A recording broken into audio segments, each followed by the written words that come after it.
뉴진 스님이 요즘 화제입니다. 아이돌 그룹 뉴진스라고 전 생각했는데 나중에 알았습니다.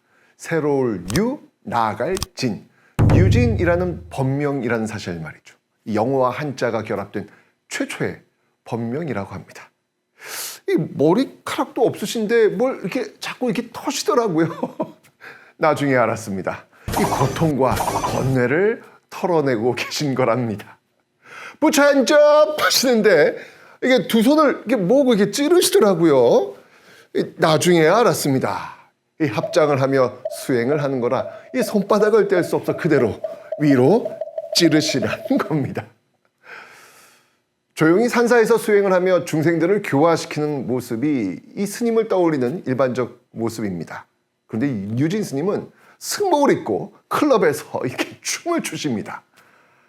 우리나라 불교계의 그 큰 어른이신 조계종 총무원장이 뉴진 스님에게 헤드셋도 선물하셨습니다.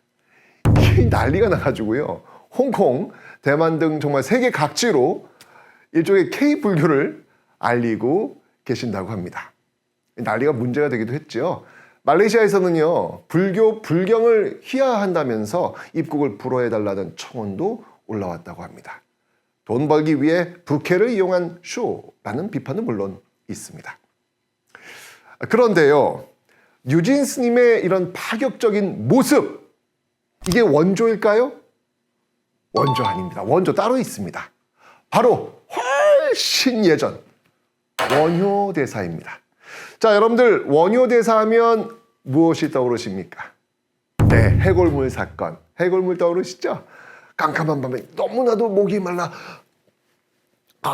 만나게 마셨던 그 물이 아침에 눈을 떠보니 해골물에 담긴 썩은 물이었다는 사실을 알고 모든 것은 마음에서 비롯된 거구나 라는 것을 깨달으신 분으로 유명하시죠.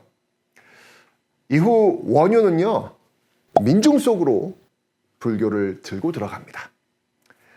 고구려 백제신라 삼국시대 그 전쟁으로 초토화된 시대에 굶주림과 죽음이 일상화된 시대에 원효는 고통받는 백성들에게 부처님의 극락세계가 있다는 것을 알려주고 싶었습니다. 극락세계의 의지에 오늘 하루 버틸 수 있는 작은 힘 하나 주고 싶었습니다. 그러나 어려운 한자로 되어 있는 불경을 백성들은 도저히 알 수가 없었죠. 부처님 만나기가 정말 하늘의 별 따기였던 겁니다. 결국 원효대사는요, 불교를 전파하는 문법, 부처님을 알리는 문법을 완전히 바꿔버립니다. 귀족들을 대상으로 하는 불교가 아닌 백성들을 대상으로 하는 불교로 말이죠. 자, 그래서 원효는요, 절이 아닌 시장으로 나갑니다. 왜? 그곳에 고통받는 백성들이 있었기 때문입니다. 그곳에서 원효대사는 원효대사가 아닌 소성거사일 뿐입니다. 소성이란 작고 작은 사람이라는 뜻이죠.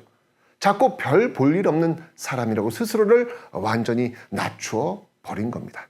그리고는 표주박을 손에 줍니다. 원효는 이 표주박을 두드리면서 춤을 추기 시작합니다. 부처님의 말씀을 이 노래로 만들어 부르기 시작합니다. 부처 핸접! 아미타 부처님 손을 잡고 영접하세요. 아미타 부처님만 부르세요. 그러면 극락을 갑니다. 부처님이 구원해 줍니다. 부처 핸접! 이것은 어쩌면 지배층들이 선점하고 있었던 불교계에 대한 저항일 수도 있습니다. 실제로 당대 스님들의 모임에 이런 파괴승의 파격적 모습을 보이는 원효의 참석을 허락하지 않기도 했습니다. 그러나 원효는 굴하지 않고 백성들 속으로 거침없이 들어갑니다. 그들과 하나가 되어 고통받고 있었던 백성들의 마음에 부처님의 극락세계를 만들어줍니다. 그렇다고 원효가 무식한 스님이라고 오해하시면 안 됩니다. 당대 불교계의 거장이자 위대한 석학으로 칭송받았던 인물이었으니까요. 요즘 뉴진 스님은 외치고 있습니다. 극락도 락이다. 극락 가는 방법이 고통스러운 수행으로만 가는 것이 아니라 즐거운 방법으로도 갈 수 있다고 합니다. 원효 스님이 불교 대중화에 온 몸을 던지셨듯이 유진 스님도 진심으로 원효 스님의 발자취를 한번 따라가 보시기 바랍니다. 원효 대사의 표주박 대신 헤드셋을 끼고 말이죠.